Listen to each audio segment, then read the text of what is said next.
Il a fait danser tout un pays. Sa voix, son humour, sa rébellion ont marqué des générations. Mais derrière le sarcasme, derrière les célèbres Ray-Ban et les cigares, Jacques Dutronc traverse désormais le dernier acte de sa vie. En silence, dans la douleur. À plus de 80 ans, la légende française a cessé de chanter. Ses doigts le font souffrir, et l'amour de sa vie s'éteint sous ses yeux. Comment l'homme qui se moquait jadis du conformisme a-t-il pu finir aussi seul? La maladie qui a tout changé. Jacques Dutronc n'a jamais été un enfant prodige. Ce n'était pas un de ces gamins exhibés devant la famille pour chanter, ni un fils poussé vers la célébrité par des parents ambitieux. Né le 28 avril 1943, en pleine Europe déchirée par la guerre, il grandit dans le Paris d'après-libération, au sein d'un foyer modeste, mais intellectuellement riche.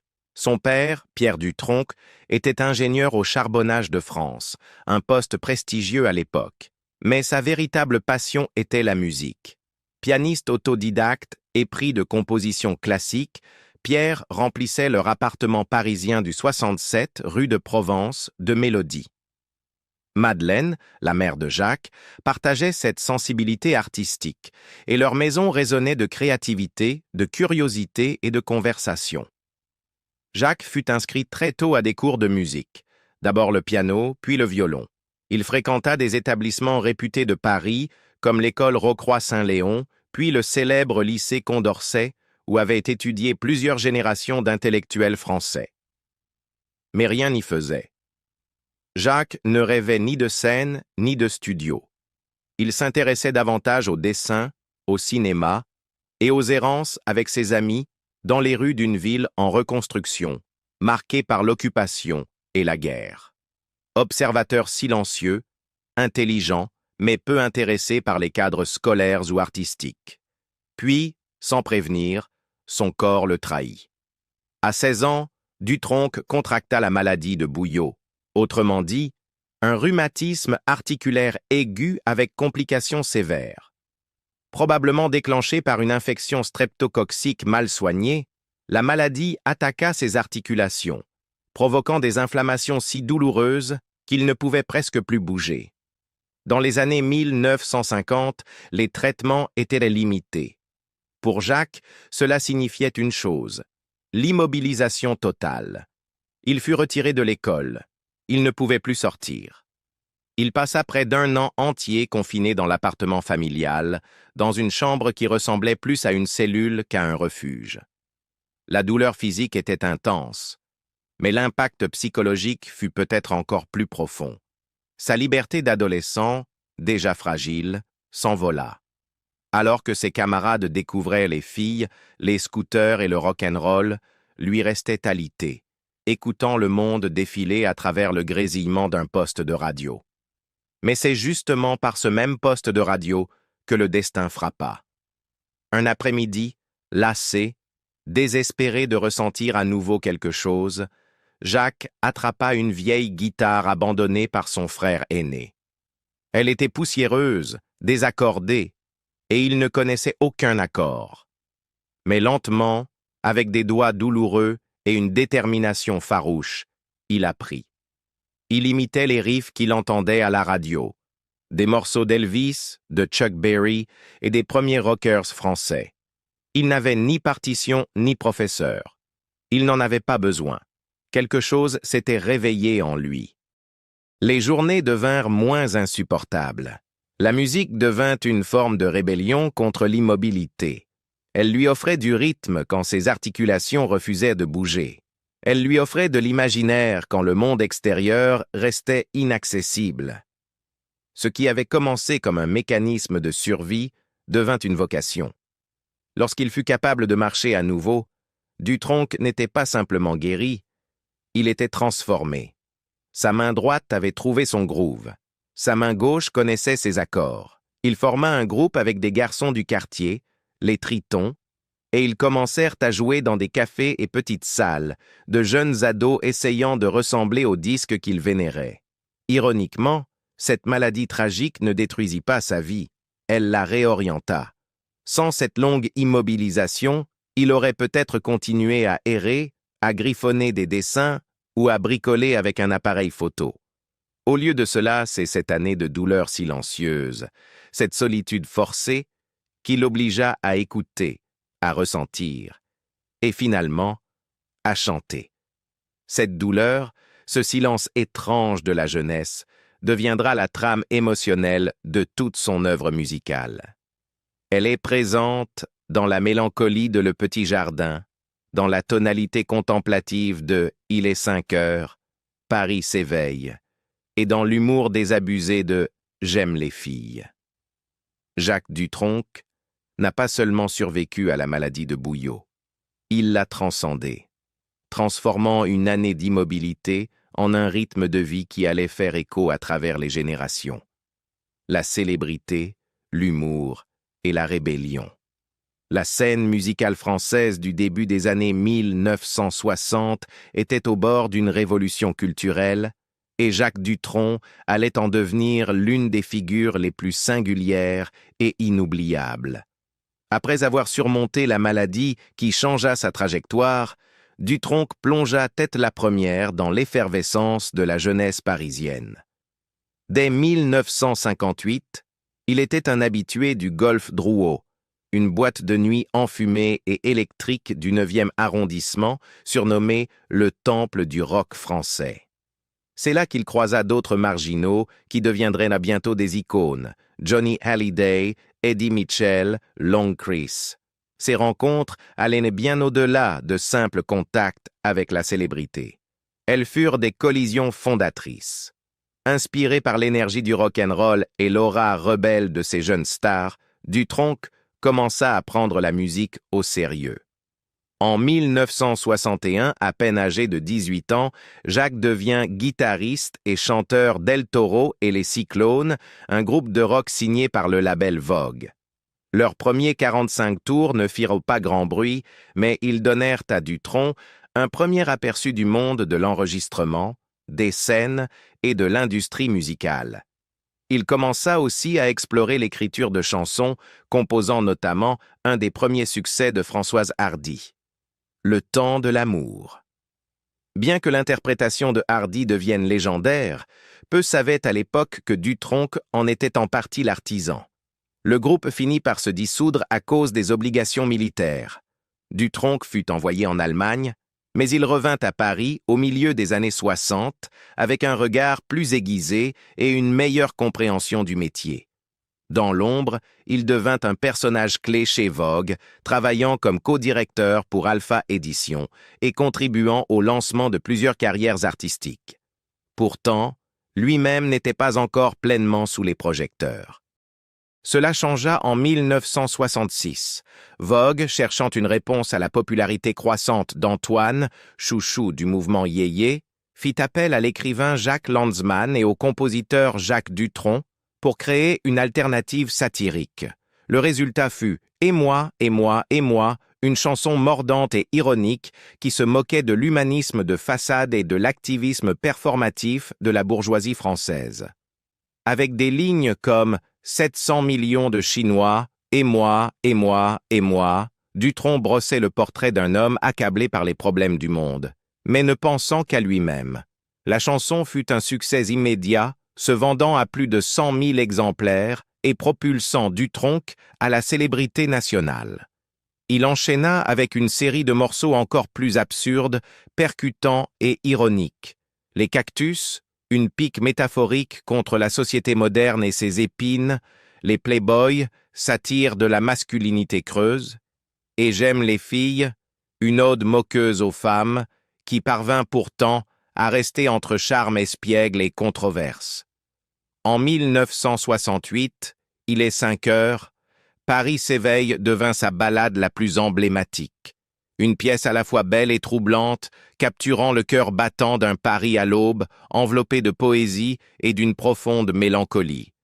Mais ce n'était pas que sa musique qui fascinait le public, c'était son attitude. Dutronc n'a jamais été lisse ou formaté. Il était rugueux, imprévisible, souvent irrévérencieux. En interview, il esquivait les questions par des blagues sèches, tirait sur un cigare, caché derrière ses Ray-Ban. Sur scène, il semblait parfois détaché.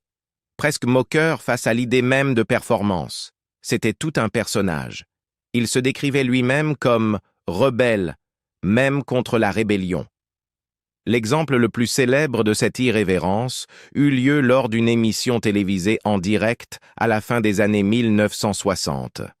Alors qu'il interprétait « J'aime les filles », plusieurs danseuses l'avaient rejoint sur scène.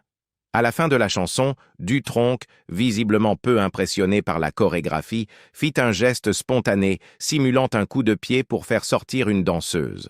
Ce geste, censé être humoristique, fut jugé déplacé par les producteurs et entraîna une interdiction de 3 mois à la télévision française. Il n'en éprouva aucun remords. « Ça m'arrangeait », dira-t-il plus tard. « Je n'avais de toute façon pas envie de faire la promo. » C'était là tout Dutronc, toujours un peu à contretemps, jamais vraiment vendable, totalement imperméable aux règles du show business. À une époque où les vedettes étaient soigneusement façonnées, Jacques Dutronc était un paradoxe, une célébrité à contre-cœur, un artiste qui se fichait des applaudissements. Et pourtant, son refus des conventions ne fit que renforcer son aura. À la fin des années 1960, il avait sorti plusieurs albums certifiés disques d'or, donné plus de 200 concerts à travers la France et gagné, presque malgré lui, le respect du monde politique et culturel. Même le Premier ministre Georges Pompidou cita les Cactus à l'Assemblée nationale, un moment surréaliste qui scella définitivement la place de Dutronc, non seulement dans la musique populaire, mais dans la culture française au sens large. Sa célébrité était bien réelle, mais jamais confortable, ni pour lui, ni pour ceux qui tentaient de le gérer. Et c'est peut-être cela qui la rend inoubliable. Les 2 femmes qui ont défini sa vie. L'amour, pour Jacques Dutronc, a toujours été plus embrouillé que romantique. Ce n'était ni fleurs, ni déclarations, ni cette passion qu'on expose au regard. C'était plus discret, plus contradictoire, 2 moitiés de son âme partagées entre 2 femmes très différentes. L'une, une icône qui a traversé le feu à ses côtés. L'autre, une force silencieuse qui l'a maintenue à flot dans l'ombre. Leurs noms, Françoise Hardy et Sylvie Duval. L'histoire de Jacques et Françoise ne commence pas par un coup de foudre, mais par la musique. Ils se rencontrent dans les années 1960, 2 jeunes artistes qui s'élèvent rapidement dans le tourbillon enivrant de la pop française. Françoise Hardy est déjà une sensation. Sa chanson « Tous les garçons et les filles » fait d'elle la voix d'une génération rêveuse et désenchantée. Jacques, lui, œuvre dans l'ombre chez Vogue, jouant de la guitare, composant, observant. Tous 2 sont réservés, méfiants vis-à-vis de la célébrité et étonnamment assortis. Elle est introspective, cérébrale, mélancolique. Lui est sarcastique, ironique, insaisissable, et pourtant, quelque chose fonctionne. Ils commencent à collaborer musicalement. Il compose pour elle, elle l'inspire. Peu à peu, presque à contre-cœur, ils tombent amoureux. Pas d'un amour de magazine, mais d'un lien discret, complexe, fondé sur des rythmes partagés, une confiance créative et une fragilité émotionnelle. Ils emménagent ensemble et ont un fils, Thomas, en 1973. Pourtant, ils ne se marient pas pendant des années. Françoise, marquée par une enfance difficile et farouchement indépendante, a toujours rejeté l'institution du mariage. Jacques, éternel anticonformiste, n'en voyait pas l'intérêt. Cela changea en 1981, mais pas pour les raisons qu'on croit. Comme Françoise le révélera plus tard, la décision de se marier fut un acte de défi. Un magazine, Paris Match, préparait une couverture accusant le couple de « vivre dans le péché ». Outrés par cette intrusion, Jacques et Françoise prirent l'avion pour la Corse et se marièrent, presque par provocation.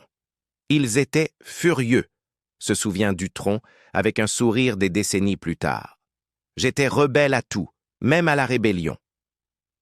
La cérémonie fut modeste, intime, mais l'acte, lui, était typiquement dutroncien, anti-système même, dans la conformité. Ils ne divorcèrent de jamais.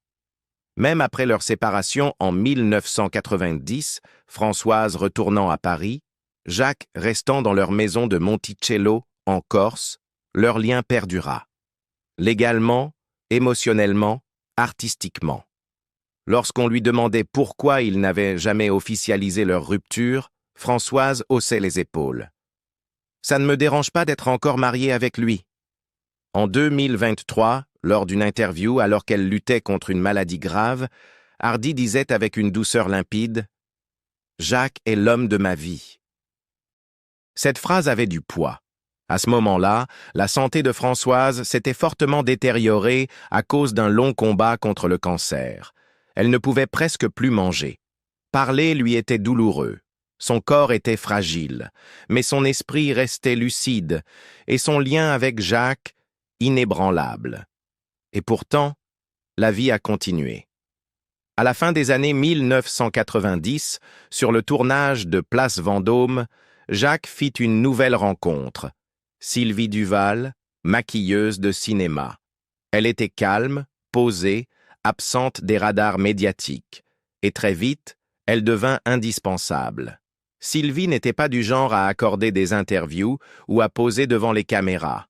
Elle accompagnait Jacques à de rares occasions, funérailles, hommages, apparitions discrètes. Mais chez eux, elle était partout.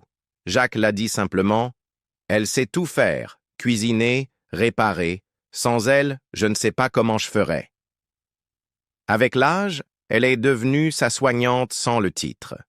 Quand ses mains commencèrent à le faire souffrir à cause de l'arthrite, quand l'énergie pour tourner s'estompait, Sylvie était là. Elle est devenue la gardienne de sa tranquillité, de son quotidien, de son confort. Et pourtant, malgré cette longue relation, Jacques ne divorça jamais de Françoise. Et peut-être ne le pouvait-il pas, car certains liens ne relèvent pas de la possession. Ils relèvent de la reconnaissance, d'un temps, d'un combat, d'une vie partagée. Sylvie l'accepta. Elle ne chercha pas à effacer Françoise. Elle s'inséra simplement dans un autre chapitre de l'histoire de Jacques, moins dramatique, plus stable, mais tout aussi profond. Et Jacques, il les a aimées toutes les deux à sa manière, imparfaite, fuyante, mais secrètement fidèle. Deux femmes, un passé, un présent. Et quelque part entre les deux, l'âme tourmentée d'un homme qui n'a jamais voulu être défini par quoi que ce soit, ni par la musique, ni par le mariage, ni même par l'amour. Mais au fond, ce sont bien ces deux femmes qui ont donné à sa vie sa véritable profondeur, les années Van Gogh et les rêves perdus. Dans les années 1990, le jeune rebelle au sourire en coin et au cigare omniprésent s'était assagi. La production musicale de Jacques Dutronc avait ralenti. Il ne courait plus après les classements, ne cherchait plus à rester dans l'air du temps. Le chaos scintillant des années 60 était bien loin, et la scène yéyé qu'il avait contribué à façonner n'était plus qu'un souvenir teinté de nostalgie. Mais Dutronc n'avait jamais été un homme à talent unique, ni à chemin tout tracé. Alors que sa guitare se taisait, l'appel de la caméra se fit entendre. Il avait déjà fait quelques incursions dans le cinéma dès les années 1970. Mais c'est en 1991 que Jacques Dutronc fit un saut décisif, presque choquant.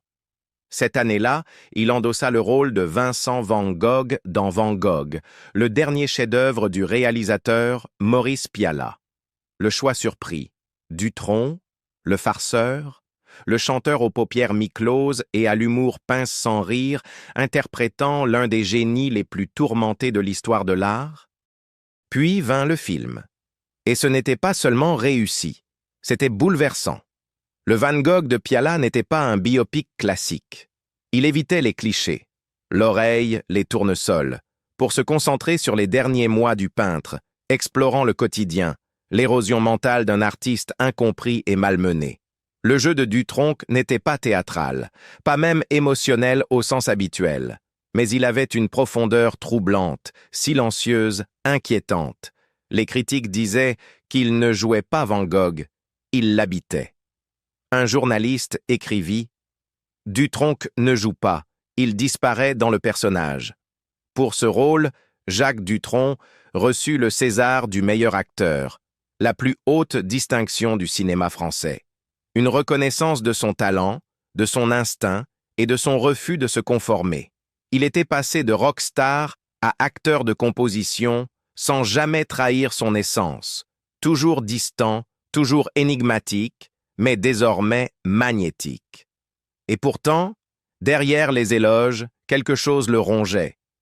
Jacques avait toujours été fasciné par la narration, non seulement en tant qu'interprète, mais en tant que créateur.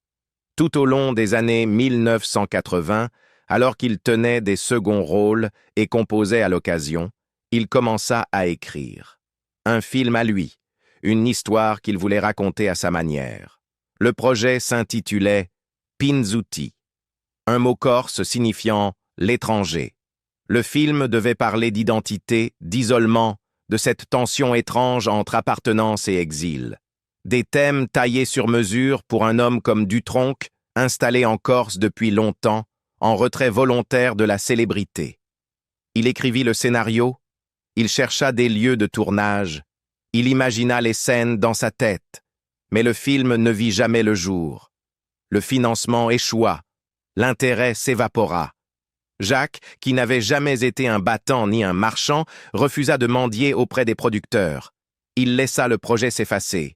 Ce ne fut pas un échec dramatique, pas de scandale, pas de polémique, juste un rêve qui s'éteignit sans bruit. Il devint une de ces ombres à demi formées qui flottent aux marges de la carrière de Dutronc, le film qui aurait pu exister, le lui qui aurait pu être réalisateur. Il n'y revint jamais. À la place, il continua à jouer de temps à autre, apparaissant notamment dans Place Vendôme, où il rencontrerait Sylvie Duval, la femme qui deviendrait discrètement sa compagne pour les 2 décennies suivantes. Il donna la réplique à des légendes comme Isabelle Adjani, Catherine Deneuve ou Romy Schneider. Cette dernière fut d'ailleurs brièvement sa maîtresse durant l'importance et d'aimer. Mais Van Gogh resta son sommet. Et Pinzuti, sa phrase inachevée. Certains disent que Jacques n'avait pas l'ego nécessaire pour être réalisateur, d'autres qu'il lui manquait la patience. Mais peut-être que la vérité est plus simple. Dutronc a toujours vécu sur les lisières, à moitié dedans, à moitié dehors. La musique, l'amour, la célébrité, même le cinéma. Il s'y engageait quand cela l'intriguait et s'en retirait dès que cela exigeait trop. Le monde se souvient de Van Gogh. Il applaudit le César. Mais dans un tiroir discret à Monticello, il y a peut-être encore un exemplaire de Pinzuti, une histoire jamais racontée par un homme qui a toujours préféré l'ombre à la lumière. La paternité, les addictions et le temps qui passe. La relation entre Jacques et son fils Thomas n'a jamais été simple. Ils partagent le même don, le même humour, les mêmes contradictions. Ces dernières années, Thomas s'est confié sur les failles de son père. Les cigares qu'il n'a jamais abandonnés, l'alcool qu'il a parfois laissé, mais jamais pour longtemps. Il a souvent arrêté de boire, mais jamais de fumer, avoue Thomas. Quand il boit, il ne s'arrête pas à un verre. Il vide la bouteille, puis la boîte. Et pourtant, il y a aussi de l'admiration. Thomas dit que la voix de son père est restée jeune, bien après ses 80 ans. Lors de leur dernière tournée ensemble, Jacques inhalait des traitements en coulisses pour tenir jusqu'au bout du concert, ses doigts douloureux d'arthrite, mais il montait sur scène. Il chantait. Il souriait encore. En novembre 2023, Jacques publia ses mémoires « Et moi, et moi, et moi », et y confia ce qu'il n'avait jamais osé dire, la douleur d'avoir vu son propre père mourir dans ses bras en 2004. « Il est mort dans mes bras », écrit-il.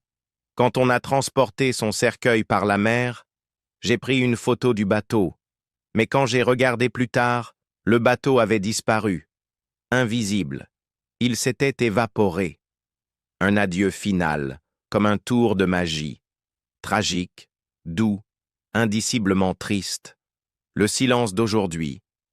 Aujourd'hui, Jacques Dutronc ne se produit plus. Le dernier concert de sa tournée avec Thomas a eu lieu en décembre 2022. Puis il s'est arrêté, non pas par envie, mais parce que son corps ne répond plus. Il vit en Corse, caché dans les hauteurs de Monticello, entouré de silence.